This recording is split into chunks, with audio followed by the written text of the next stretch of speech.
یہ رضا خانی رسول پاک صلی اللہ علیہ وسلم کے علم کو غیر متناہی مانتے ہیں، متناہی نہیں مانتے۔ اس لیے یہ طویلے کرنے کا چکر چھوڑ دیں آپ کہ میں طویل کر کے کچھ کام ڈھیلا کر دوں، نہیں، طویلیں کر کر کے بہت بڑا آپ لوگوں نے پہلے ان کو آسانی دے دی ہے، طویلیں اب بس کر دیں۔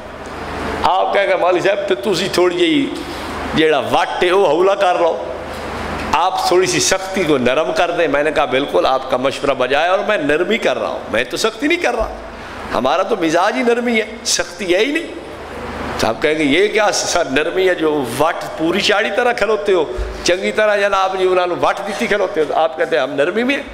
بات سنیں، اگر اکفار الملحدین کا آپ مطالعہ کریں، اکابر کی دیگر کتب کا مطالعہ کریں، دعا کریں۔ میں ایک کتاب لکھ چکا ہوں اس عنوان پہ، اہل بدعت اہل سنت کی نظر میں جتنے فتاوی جات اکابر کی کتب میں مجھے ملے ہیں، ان کے خلاف میں نے سارے اکٹھے کر دیے ہیں۔ اس علم غیب کے مسئلے کی وجہ سے تکفیر جو اکابر نے کی ہے وہ بھی میں ساری اکٹھی کر چکا ہوں۔ انشاءاللہ اگر کتاب چھپ گئی تو پھر آپ دیکھیں گے کہ پھر ان کا کیسا دماغ خراب ہوتا ہے۔ آج تک پتہ میں یہ کیا کہتے ہیں؟ کہتے ہیں ہم نے تو تمہارے اوپر کفر کا فتویٰ لگایا لیکن تم نہیں لگا سکے، تم نہیں لگا سکے۔ کیوں؟ تمہارے اندر کفریہ عبارتیں تھیں، ہم نے لگا دیا، ہمارے اندر کوئی عبارت ایسی ہے ہی نہیں، تم کیسے لگاؤ؟ اب عوام کو یہ ایک ذہن دیتے ہیں۔ میں ایک جگہ تقریر کر کے آیا تو یہ کہنے لگے کہ تمہیں حرمین کے علماء نے کافر کہا ہے، اور میں نے کہا وہ تو تمہارے جبے کبے کو دیکھ کے وہ دھوکے میں پڑ گئے، بھائی بہت بڑا شیخ ہوگا اور بڑی تمہارے ساتھ عقیدت سے پیش آئے، اور لیکن تھا سارا جھوٹ ڈرامہ۔ وہ کہنے لگا کہ دیکھو حرمین کے علماء نے تمہیں کافر کہا اس لیے کہ تمہاری عبارتیں تھیں، ہمیں نہیں کہا اس لیے کہ ہماری۔ اس پہ تو خیر تفصیلی کلام میں کرنا نہیں چاہتا، میں تفصیلی نہیں اجمالی طور پہ عرض کرتا ہوں۔ استاد جی کی کتاب حسام الحرمین کا تحقیق کی جائزہ وہ لے لیں، شروع میں آپ کو فوٹو لگے ہوئے مل جائیں گے کہ حرمین کے علماء کے فتوے ہیں البریلویت بعد القادیانیہ، قادیانیوں کے بعد اب بریلویوں کی باری ہے۔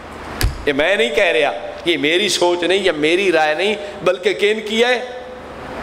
حرمین کے علماء کی ہے، اور انہوں نے صاف لکھا ہے کہ یہ اسلام سے خارج طبقہ ہے۔ خیر فتوی کی طرف میں آ رہا تھا، یہ ہمیں کہتے ہیں چونکہ تمہارے اندر کفریہ باتیں تھیں تو ہم نے کافر کہا، ہمارے اندر کوئی کفریہ بات نہیں تھی تو تم نے کافر نہیں کہا ہمیں۔ غلط بات یاد رکھنا، اور اگر آپ میں سے بھی کسی کی یہ سوچ ہو تو اس سوچ کو ٹھیک کر لیں۔ آپ کو چاہیے مولانا مرتضیٰ حسن چاندپوری کی کتابیں پڑھیں رحمۃ اللہ علیہ، 2 جلد میں رسائل چھپ چکے ہیں، مطالعہ کریں۔ حضرت نے یوں لکھا ہے کہ احمد رضا خان کافر مرتد ہے، اور اس کی نسل میں اگر 70 اور کچے انڈے بھی ہوں گے وہ بھی کافر اور مرتد رہیں گے۔ اتنا فتویٰ سخت کس نے دیا بتائیں آپ مجھے؟ ایک کتاب چھپی ہے خنجر ایمانی بر حلقوم رضا خانی، حلقوم گلا، رضا خانی کے گلے پہ انہوں نے خنجر ایمانی پھیرا ہے۔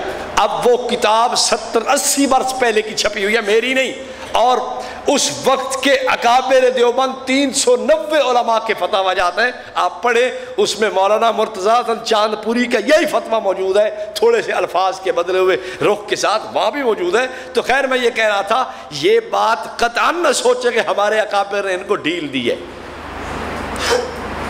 ہمارے اکابر نے کوئی ڈھیل نہیں دی، ہمارے اکابر نے تو لکھا ہے اور دبا کے لکھا ہے۔